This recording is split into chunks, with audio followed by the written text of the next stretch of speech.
gati, is cognate with the English word gait, G-A-I-T.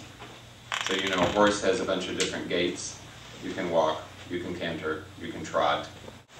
Each one of these different movements of a horse is a different gati. It's a different way of moving. It's still the same horse, but the horse is moving in a different way in order to move faster or more slowly. So it's the same way with the prana in the body. You will find that the prana in your pulse will move in a different way according to what's going on in the system.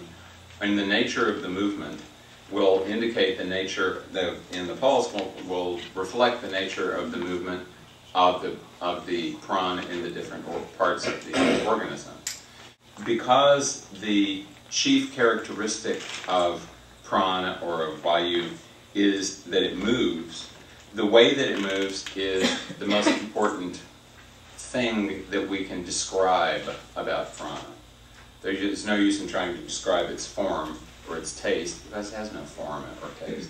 It has, however, movement, and all the different sorts of movements will reflect itself in this concept of gati. As a general rule, the most predominant gati in the body will influence all of the other gatis substantially.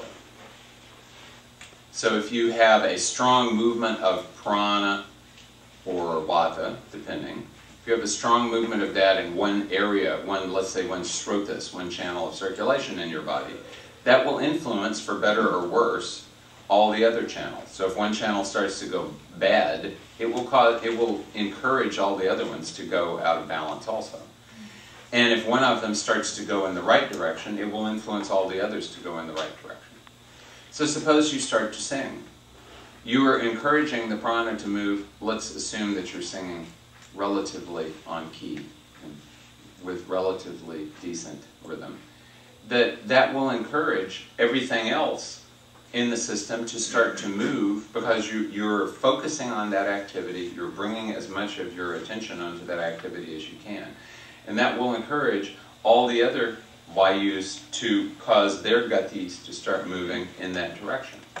Suppose you want to diagnose what's wrong with yourself, if you are an astute person, and if you have a practice of, let's say, singing already. You can get up in the morning, and just by the way your voice sounds, you will be able to tell whether you are generally on track or generally off track. And that if you start paying attention to that, you'll be able to tell in what way you're on track or off track, and what sort of thing needs to be done, what sort of alteration needs to be made so that you can put yourself back more onto track.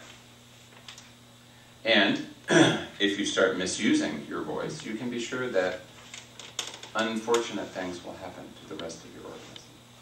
So please don't do that. Thank you.